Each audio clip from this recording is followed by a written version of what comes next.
హైదరాబాద్ లో largest CREDAI non stop property show ఈ నెల 2, 3, 4 తేదీల్లో హైటెక్ సిటీ హైటెక్స్ లో. టీడీపీ కూటమి ప్రభుత్వం వాలంటీర్లను కొనసాగిస్తుందా లేదా అనే దానిపై వాలంటీర్లలో సందేహాలు నెలకొన్నాయి. చంద్రబాబు ప్రభుత్వం మాత్రం వాలంటీర్లను కొనసాగిస్తామని చెప్తూనే ఉంది. కానీ పూర్తి క్లారిటీ అయితే ఇంకా ఇవ్వలేదు. ఇలాంటి తరుణంలో వాలంటీర్లకు మరో షాక్ ఇచ్చింది. రాష్ట్ర వ్యాప్తంగా ఉండే గ్రామ వార్డు సచివాలయాల సిబ్బంది వాలంటీర్ల గత ప్రభుత్వ హయాంలో వివిధ సంక్షేమ పథకాలు ప్రజలకు చేరవేసే ఉద్దేశంతో ఆయా క్లస్టర్ సభ్యులతో క్రియేట్ చేసిన వాలంటీర్ వాట్సాప్, టెలిగ్రామ్ గ్రూపులను తక్షణమే డిలీట్ చేయాలని ప్రభుత్వం ఆదేశించింది.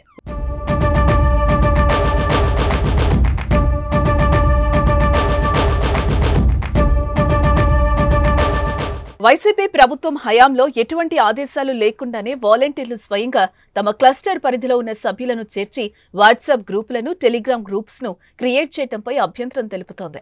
ఈ గ్రూప్స్ ద్వారా ప్రస్తుతం ప్రభుత్వానికి వ్యతిరేకంగా ప్రచారం చేస్తున్నారనే ఆరోపణలతో అలర్ట్ అయింది. ఆగస్టు 5 సాయంత్రం 5 గంటల్లోపు ఆయా గ్రూపులను డిలీట్ చేయాలని ఆదేశాలు జారీ చేసింది. ప్రజలకు కూడా సూచనలు చేసిన ఏపీ ప్రభుత్వం గతంలో ఏవైతే వాలంటీర్లు క్రియేట్ చేసిన గ్రూప్స్ ఉన్నాయో వాటి నుంచి వెంటనే తొలగిపోవాలని సూచించింది. సచివాలయం సిబ్బంది ప్రజలకు అవగాహన కల్పించాలని, స్వతహాగా ఆయా గ్రూప్స్ నుండి ఎగ్జిట్ అయ్యేలా చూడాలని GSWS ఆదేశాలు జారీ చేసింది. ఈ మేరకు ఈ గ్రూపులను వెంటనే తొలగించేలా చర్యలు తీసుకోవాలని జిల్లాల కలెక్టర్లకు ఆదేశాలు అందాయి. ఆయా వాలంటీర్ల వాట్సాప్ గ్రూపులు తొలగించిన వివరాలను అధికారులు తనకు సోమవారం 5 గంటల్లోపు తెలియచేయాలని సూచించింది. ప్రభుత్వ తాజా ఆదేశాలతో వాలంటీర్లలో ఆందోళన నెలకొంది. తమను కొనసాగిస్తారా లేదా అన్న దానిపై డలమాలో పడ్డారు. చంద్రబాబు మాత్రం వాలంటీర్ వ్యవస్థను ప్రక్షాళన చేయాలని భావిస్తున్నారు.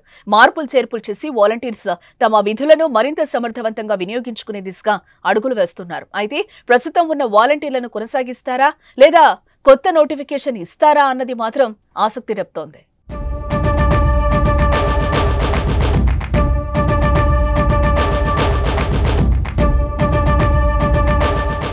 సుమన్ టీవీలో మీ పర్సనల్ అండ్ బిజినెస్ ప్రమోషన్స్ కోసం కింది నెంబర్కి కాంటాక్ట్ చేయండి.